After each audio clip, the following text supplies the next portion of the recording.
চলে আসলাম তোমাদের সাথে ডেইলি লাইফ ব্লগ শেয়ার করার জন্য।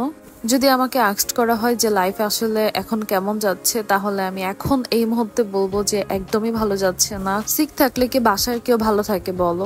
আজকে যখন আমি ঘুম থেকে উঠলাম, উঠার পর দেখি প্রচন্ড পরিমাণে আমার ঘাড় পেন হচ্ছে। মানে এরকম পেন আমার কখনোই হয় নাই। এইরকম পেন কেন হচ্ছে বা কি জন্যই হচ্ছে কোনো কিছুই বুঝতেছিলাম না। তখন আরো বেশি বিরক্ত কাজ করতেছিল। আমি আমার ঘাড় মুভমেন্টই করতে পারতেছিলাম না, সো আরো বেশি বিরক্ত কাজ করতেছিল। রবটের মতো জাস্ট সামনের দিকে তাকানো যাচ্ছিল।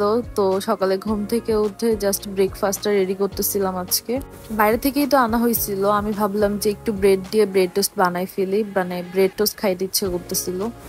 ব্রেড টোস্ট বানালাম, খেলাম, অ্যান্ড এরপরে পেন আরো বাড়তেছিল। তো ঘুমাইছিলাম, আমি আজকে সারাদিনই ঘুমাইছিলাম। দুপুরে ঘুম থেকে উঠে জাস্ট একটু খাওয়া দাওয়া করছিলাম, অ্যান্ড সন্ধ্যার পর আম্মু আজকে রাতে একটু মানে ভালো মন্দ রান্না করতে চাইছিল।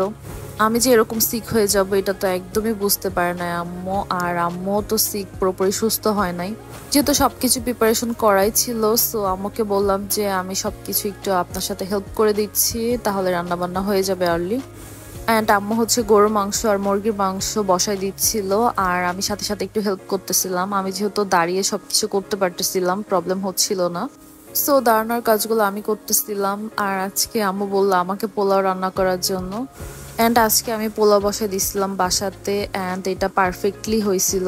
আর আম্মুর আজকে কোনো কিছু বলে দিতে হয় নাই, আমি নিজে নিজেই সব করে ফেলছি। সো গাইজ, আমি কিন্তু পোলাও বানানো শিখে ফেলছি। সো যারা যারা আমার হাতের পোলাও খেতে চাও তারা কিন্তু আমার বাসাতে চলে আসতে পারো।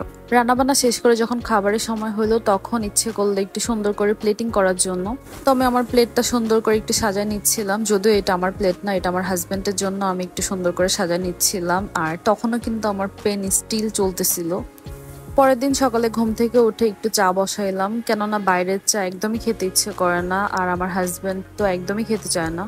আর এই যে চা বানাতে গিয়ে আজকে দুধগুলা পড়ে গিয়েছিল, মানে ভিডিও করতে গেলে যে কত কিছু করতে হয়।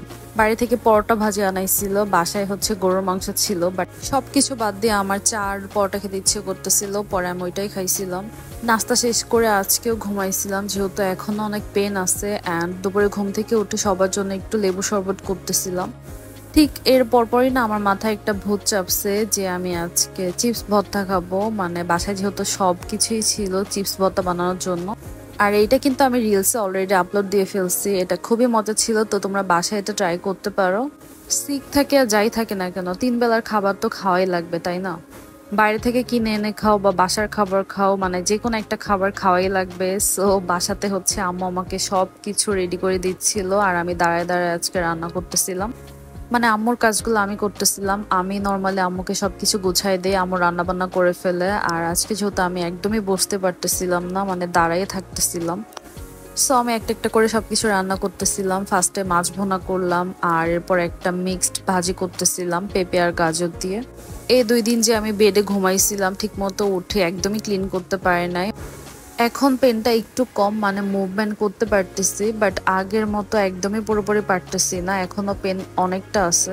তাই ভাবলাম যে সবকিছু একটু আস্তে আস্তে করে গোছাই ফেলি, কারণ আমার অগোছালো জিনিসপত্র একদমই ভালো লাগে না দেখতে। আর এই যে এটাই ছিল আমার লাইফ আপডেটের একটা ব্লগ। আই হোপ আমার ভিডিও তোমাদের ভালো লেগেছে। Please don't forget to like, comment and share. Bye bye.